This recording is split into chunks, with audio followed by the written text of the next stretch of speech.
You know what God has called you to in business, but have you ever heard that voice that whispers, "Who do you think you are to succeed?" Maybe you start projects with excitement, but shrink back when it's time to show up boldly, or you second guess your pricing, your message, and your worth. This confidence crisis is costing you clients, income, and impact. And 1 John 5:14 says, "Now this is the confidence that we have in him, that if we ask anything according to his will, he hears us." God has called you to walk in spiritual confidence as a Christian businesswoman. And today I am revealing 4 keys that will transform your confidence from the inside out. Because here's what's happening. You're trying to build business confidence on shaky foundations. Maybe you're looking to your past performance, comparing yourself to others, or letting fear drive your decisions. But spiritual confidence comes from understanding who God says you are and operating from that truth in your business. And when you get your confidence from the right source, you will show up completely different in every client conversation, every sales presentation, every marketing message. And if you're looking for unshakable confidence, this is for you. So key number 1, get your identity from God and not your past. This first key is understanding that your business confidence must be rooted in God's identity for you, not your track record. If you don't know who God says you are, you'll put confidence in your own ability. And when you get your identity from your past, previous failures, mistakes, or limitations, you will be plagued by doubt and inner weakness in your business. God doesn't define you by your worst business day, your biggest failure, or your most embarrassing mistake. Corrie ten Boom said it perfectly. God has taken our sin and thrown it into a sea of forgetfulness, and he's posted a sign that says, "No fishing allowed." I love that. And Micah 7:19 confirms this. We're not who our past says we are who God says we are. No longer slaves to fear and limitation, but children and heirs with full access to his resources and wisdom. And this means that your confidence in business doesn't just come from your resume or your education or any previous success. It comes from being a daughter of the King, equipped with his DNA, backed by his resources, and called for his purposes. When you're nervous about a sales call, just remember, you're not just a business owner hoping for a yes. You are a daughter of God, offering valuable solutions to their problems. And key number 2 is realize everyone battles insecurity.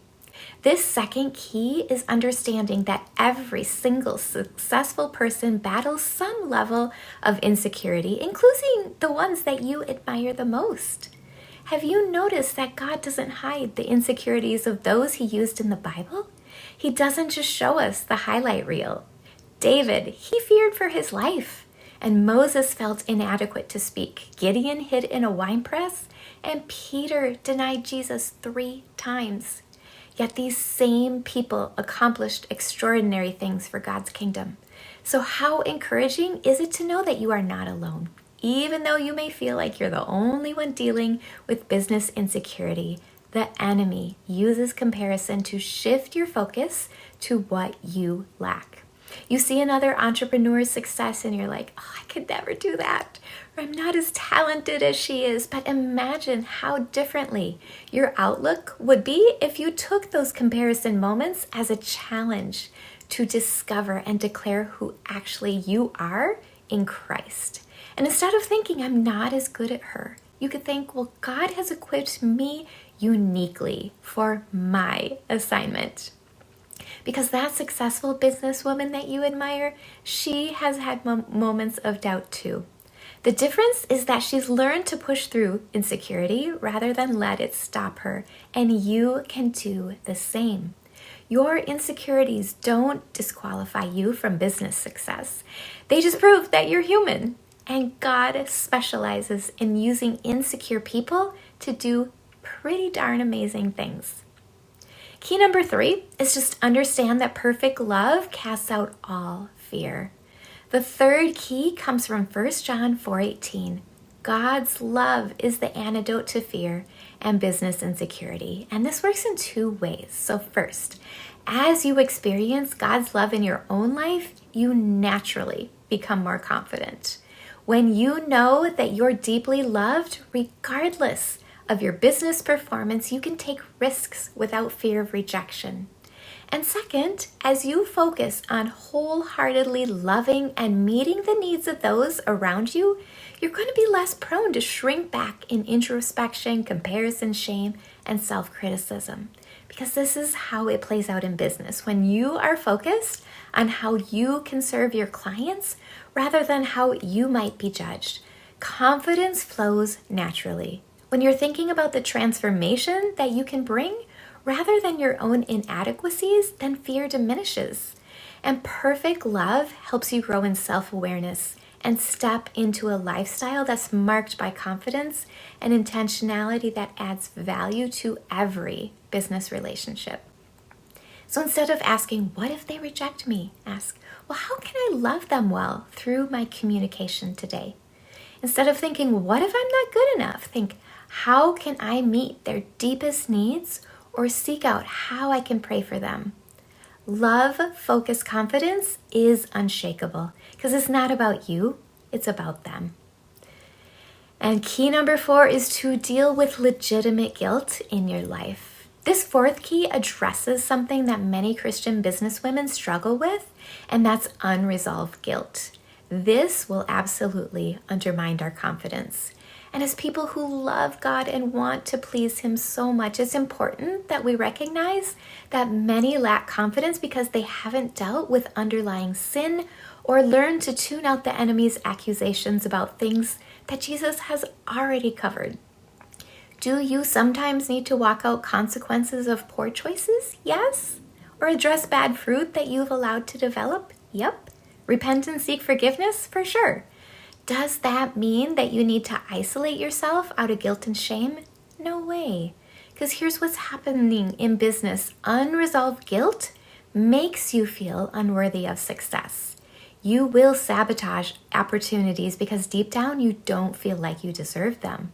You're going to shrink back from charging what you're worth because your guilt whispers, you're not worthy.